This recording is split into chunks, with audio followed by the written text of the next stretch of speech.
오늘 본문은 왕의 잠언으로 되어 있습니다.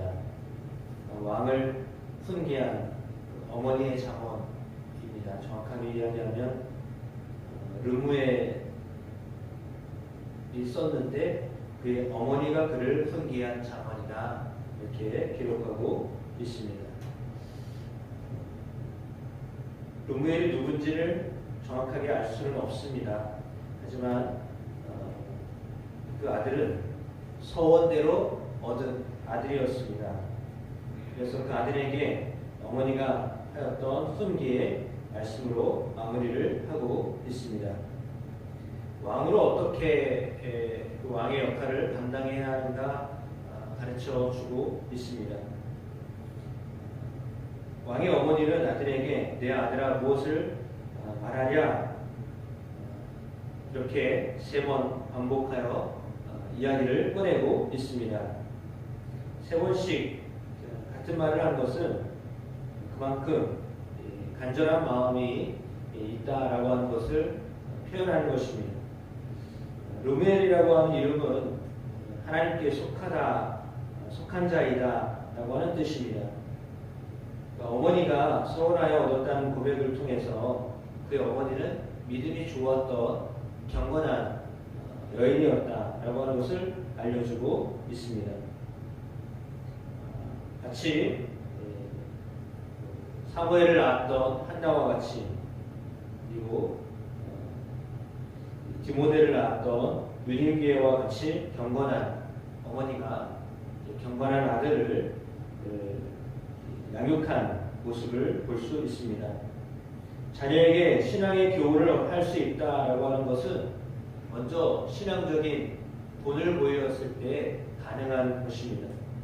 사랑하는 자녀들에게 재물과 사회적인 지위보다도 먼저 신앙의 유산을 물려줄 수 있는 어머니였기 때문에 이렇게 이야기할 수 있었습니다.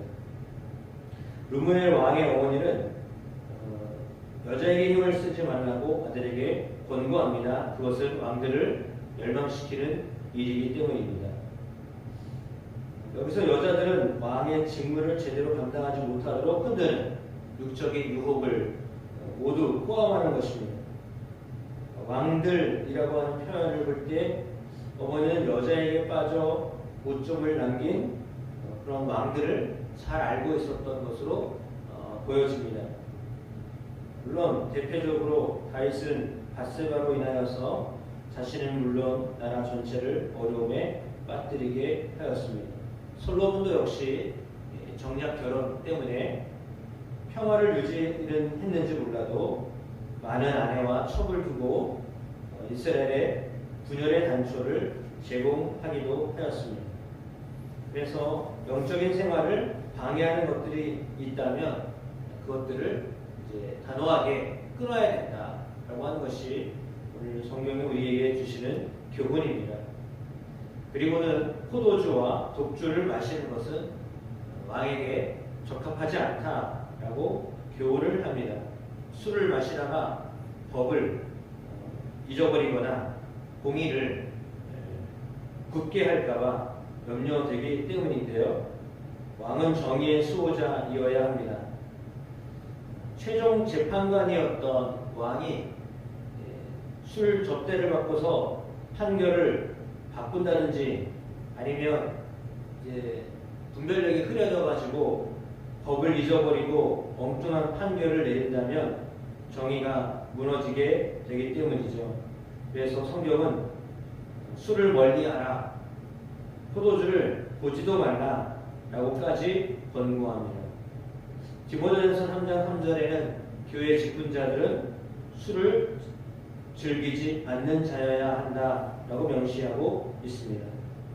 술은 누구에게 필요하냐? 고통스러운 사람, 마음이 괴로운 사람들이 잠시 그 고통을 잊기 위해서 일시적으로 유익만 있을 뿐입니다. 그래서 진정으로 취해야 할 그것이 아니다. 성경은 에베소 5장 18절 바울을 통하여 우리에게 너희는 술 취하지 말라, 오직 충만을 받으라 라고 말씀하고 있습니다. 성령 충만을 위하여서 힘써야 될 줄로 믿습니다. 왕은 말 못하는 사람과 모든 고독한 사람의 송사를 위하여서 입을 열어라 라고 말합니다. 곤고한 자, 궁핍한 자들, 그들의 판결을 올바르게 내려야 합니다. 불의와 불법이 없게, 억울함이 없게, 공의롭게, 공정하게 재판해야 합니다. 이것이 왕으로 또 재판관으로 역할입니다.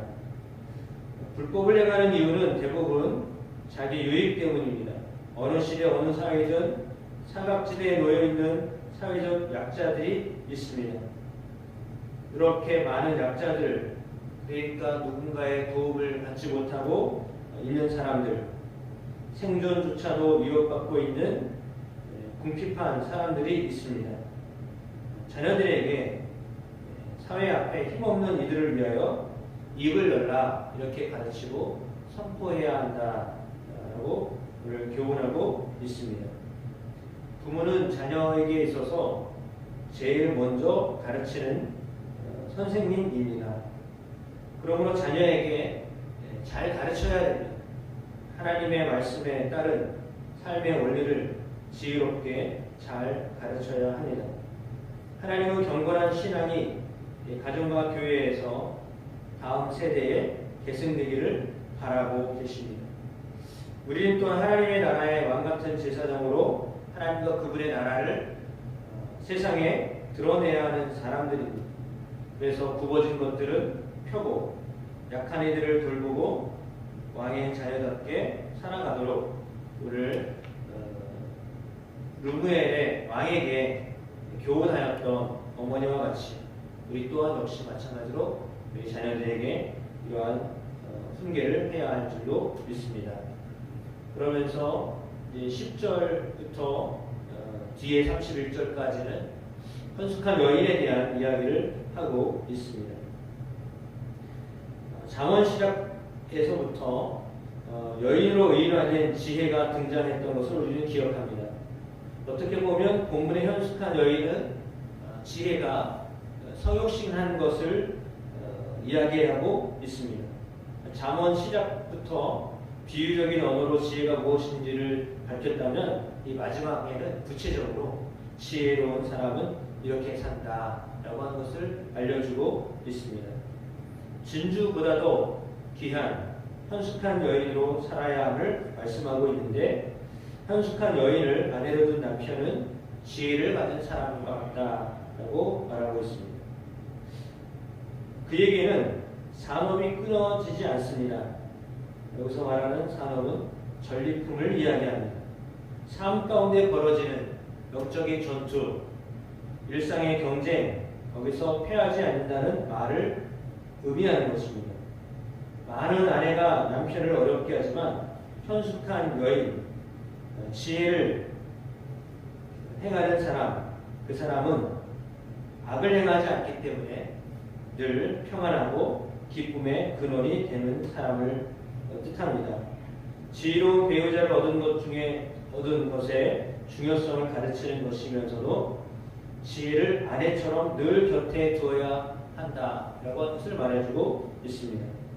하나님의 백성이 형통함으로 풍요로울 수 있음을 보여주고 있습니다. 이 지혜의 화신인 현숙한 여인은 성실하고 유능한 경제활동을 합니다. 본인의 하는 일들을 성경을 통하여 볼 때 어찌 보면 남자들이 해야 할 일들인 것처럼 여겨졌던 모든 일들을 다 감당하고 있습니다. 상업도 그렇고 농업도 그렇고 집안 사람들을 지휘하고 이끄는 일까지 이 지혜로운 여인, 현숙한 여인이 다 하고 있습니다. 그렇다면 이거는 어떻게 보면 모든 일을 다 하고 있는 사람처럼 보여집니다. 여장부라고 할 수 있는 사람의 모습을 보여주고 있습니다. 그러나 이 사람은 곤고한 사람들을 돌보는 일에도 부지런합니다. 집안 사람들의 필요를 채우는 것에만 열심을 다하는 게 아니라 주변에 있는 사람들에게도 그 일을 감당합니다. 그러니까 전통적으로 여자들이 하는 일들 마다하지 않고 성실하게 일하기 때문에 그 남편은 사회적으로 영광스러운 지위를 얻어서 성문에 앉는다라는 표현을 썼습니다. 그러니까 사람들에게 인정을 받는 남편이 되었다라고 하는 것을 말해주고 있습니다.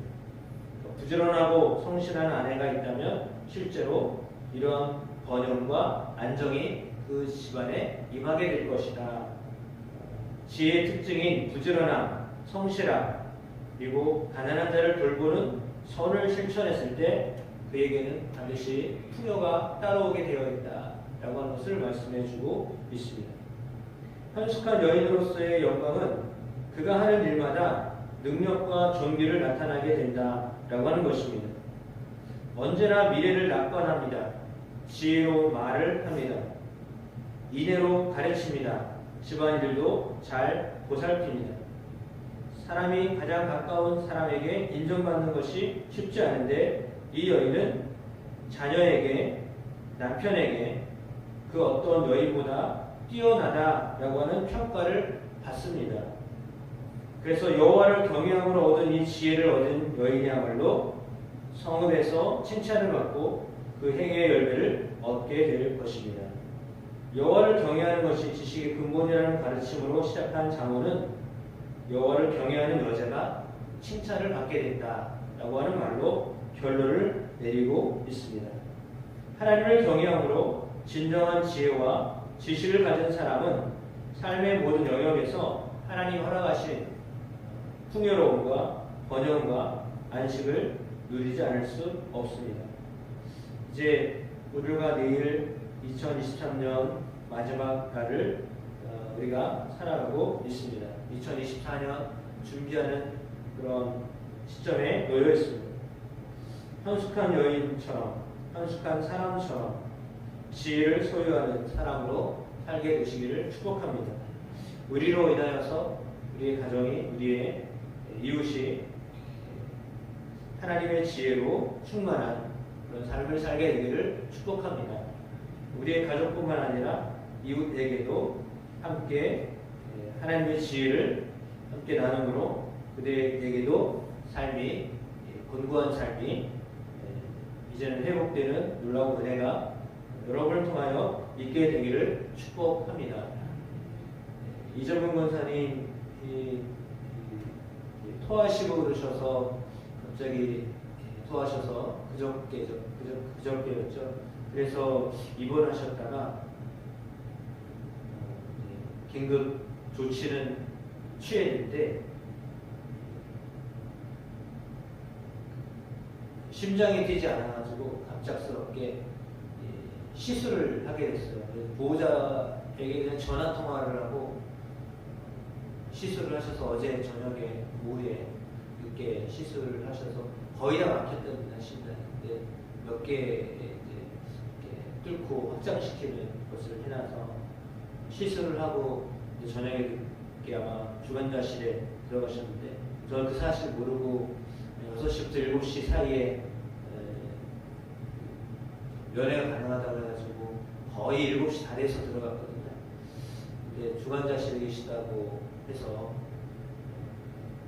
셋째 아드님이 계셨기 때문에 병원에서 들어와서 좀 봐도 된다. 그래서 어제 주간자실에 들어갔다가 얼굴 뵙고 인사도 나눴는데 알아보시더라고요. 그래서 얼굴은 늘 그랬듯이 고통스러우실 텐데도 얼굴은 상당히 평안하셨습니다. 그래서 그리고 또 잠이 드셨어요.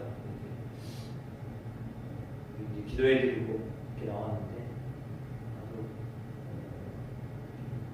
병원에서는 생명의 위험을 느꼈기 때문에 보호자들에게 그냥 통보하는 식으로 하고 시술을 감행했던 것 같습니다.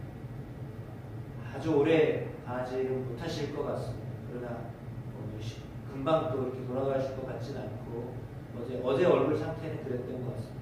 근데 몸의 상태는 많이 안 좋아져서 더 좋아지진 않을 거다. 의사들은 그렇게 이야기를 하고 있거든요. 그래서 호전될 것처럼 보이지는 않지만 그렇다고 금방 또 이렇게 돌아가실 것처럼 보이지는 않습니다. 위에서 첫째 아들이 얘기한 것처럼 평안하게 인생을 마감하실 수 있도록 고통 없도록 위해서 기도해 주시기를 부탁드립니다. 2023년 새벽기도 시작하여서 이제 마지막 새벽기도를 하게 되어서 감사드립니다. 내일 주일이라서 새벽기도 아니고요. 1월 1일 날 하루 쉬도록 하겠습니다. 1월 2일부터 새벽기도 하겠습니다. 항상 기도할 때마다 하나님의 은혜가 경험되는 복된 여러분의 삶이 되기를 주님의 이름으로 축복합니다.